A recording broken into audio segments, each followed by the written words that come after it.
This is the best Modern Warfare 2 DLC ever! Why hello there, hey-o, what's up YouTube, this is Orb, and I am back, baby, I'm back, and we got another MOAB video for you guys, and yeah, I just can't get enough of the MOABs, so yeah, here you go, another one. This is a demolition game. I think I go 80 to 9 or so, 80 to 9, I think so, kind of a, kind of a really long demolition game, but I hope you'll find some satisfaction in it. But yeah, I have a very, very special celebrity with me, and for that one person that doesn't know him, would you be so kind as to introduce yourself? What is going on, people? It's me, Vikkstar123. Yeah, the legend himself. And I don't know. I wanted to sort of bring you on and I don't know, talk it out, bro. Talk it out. Talk about MOABs. Yeah, definitely. Because I'm all about MOABs. I think they're too much fun, as I said before. And I don't know. It's always good to get a second opinion about things. And yeah, I don't know how many. Like, I want to start off with the first question is, how many MOABs have you gotten? Because that is a big thing for me. So, well, how many? In comparison to you, this is probably going to be a little bit embarrassing, but it is only 2, and that's because it's not really what I'm about. I've just got them accidentally when I've been just getting used to the game, but I don't really go for them. It's not my thing. I don't know if this is it's probably not the same with you, but I find that if I go for these high kill death ratios, these high score lines, kill streaks, getting the MOABs and that kind of stuff, I'll just find that I'll get really into it and I'll just get so frustrated when I fail. Yeah, definitely. I think Juice just said it best. I've talked about this before. He mentioned he did a tips and tricks video about how he gets MOABs and his sort of tips and tricks about it. And he mentioned the thing that if you're going for MOABs, if your mindset is okay, I'm gonna get a MOAB this game. Okay, I'm gonna get a really good gameplay, a YouTube worthy gameplay. You're not gonna get it because you will overthink easy situations and it will just be a mess. So the biggest tip that I've always find is you just play the game as it is, and if you get a MOAB, you do get a MOAB. It's not such a big thing. Just take it cool, one step at a time. Shoot some people, get the MOAB. So yeah, you should definitely not overthink situations, and as I said, try to go for the MOABs. That it gets kind of bad. Okay, so you got 2 MOABs. Yeah. Yeah, but you're mostly for I don't know, for knifing and throwing knives and that kind of stuff, right? That's what you're famous for. Well, it's unorthodox kind of stuff. So not really. Yeah. The MOAB kind of high kill death thing is not what I really do. I leave that to the pros like yourself. Exactly.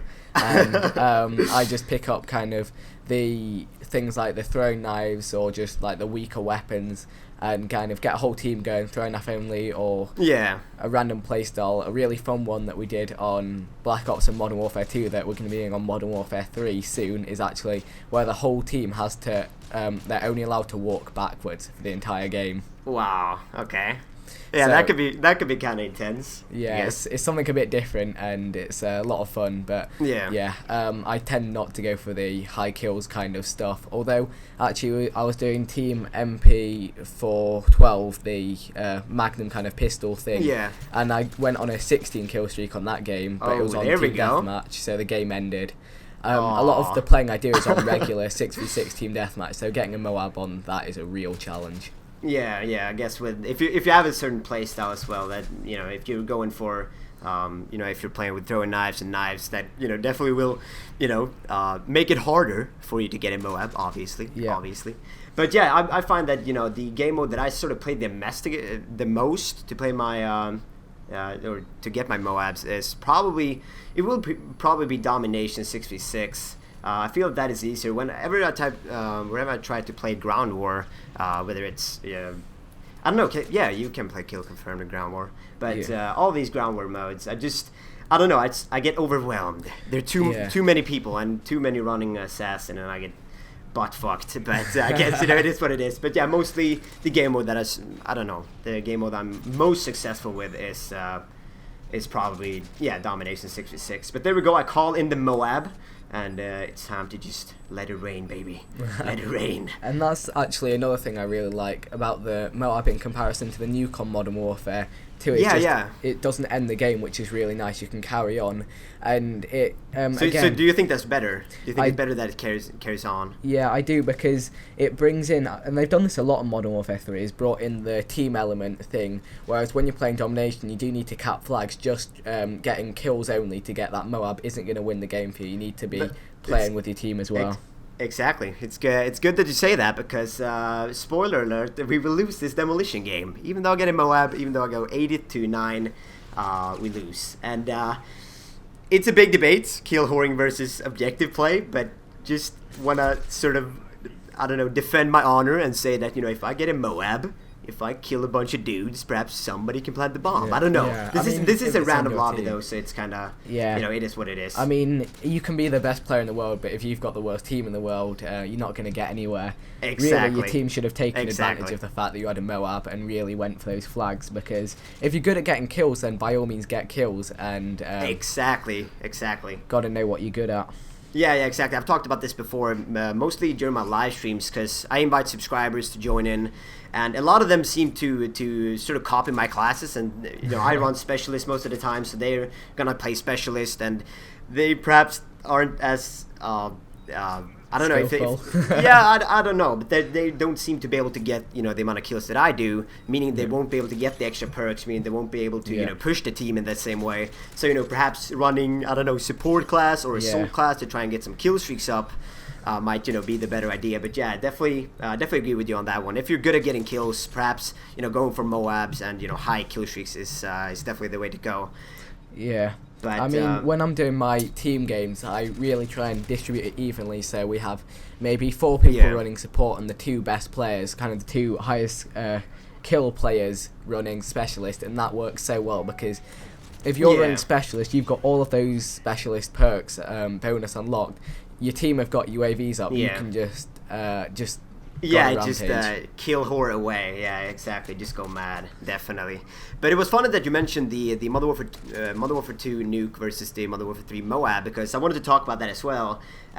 So you like the MOAB more than nuke, just because it is in game. Yeah, and another thing about it is that it is gun kills, which means you won't get your people sat in the corner just getting to their 7 kill streaks so they can go through their kill streaks to get it, because that just made it too easy, if I'm honest, and a little bit overpowered. The fact that someone can basically win a game by getting what is essentially a 7 kill streak if they get lucky in their Harriers and chopper gun it is just a ridiculous concept. Yeah, that's true. And that was actually sort of this is gonna sound bad, but that was kind of why I liked the Modern Warfare 2 nuke, because I could join a game and I could just get my Harriers up, get my chopper gunner, and bam, the game is won. We could be losing by it doesn't matter how many points, we could be losing, but I still get that nuke, and it is game ending. I suppose it depends on which side you're on. Obviously, if you're getting nuked, you're not going to be happy. If you're getting that nuke, then it's great. So there are pros and cons with everything, and it's the same with these. Exactly. Yeah. Well, it's I don't know. It's we talked about, you mentioned it briefly about it's being easier in Modern Warfare 2, and I will kind of agree with that, because you could get their Harrier, and as soon as you got the Harrier, you're pretty much got the nuke. If you're on a good map with a lot of not a lot of buildings and such. Your Harrier will go to town, and then you'll get the chopper gunner, and the chopper gunner will be, so you get the nuke. Yeah. But on the other hand, in Modern Warfare 3, you do unlock all the perks and all the weapon proficiencies, and so it's, I don't know. I still feel it's harder in Modern Warfare 3, because it will be kind of random, and you will encounter people running assassin and such. So and I think it's a lot more fun. If you're not curious, it's a lot more satisfying to get those gun kills stacking up rather than just kind of in a chopper just running down from above. But one thing I am going to say, and I don't know if this is just me, but whenever I played Modern Warfare 2, I was going for those nukes, and if I got the Harrier and then I die before I called them in, I can guarantee that they would get so many kills, and it was as if it was mocking me. It's because when I call them in when I'm alive, and I'm just sat there waiting for them to get kills, nothing happens. But as soon as you die, they pick up all the kills. Yeah, exactly. It doesn't help you out at all. Yeah, that's actually true, and that's happened to me several times. And yeah, it's currently 1-1 here in our game. If you're paying attention, we're going into overtime, and I'm trying here, but as you can see before the round ended there, I tried to go for the plant, but nobody helped me out, so I died. And I think I was kind of going for the second MOAB there, so that was kind of bad. But I still wanted to, I wanted to win the game. So now in the overtime, I'm kind of frustrated, but.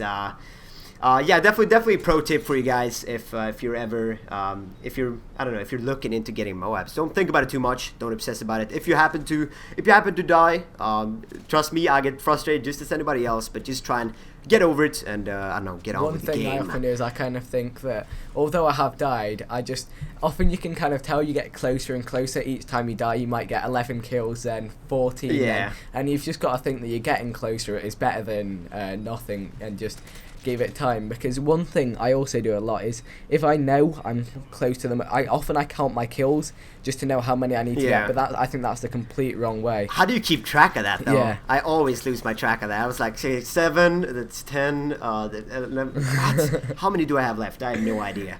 But yeah, ladies and gentlemen, there we go. The game is over.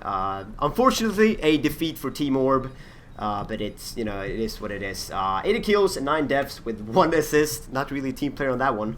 But yeah, that was my MOAB gameplay. And I don't know if you want to say some final words. Well, yeah, it's been a pleasure being here. That was some really nice gameplay. Nice amount of kills. And I hope to see you around. Yeah. So yeah, put any comments in the comments below. Read the description, all that good stuff. His link will be there, of course. And yeah, guys, I will see you next time. So later. Bye.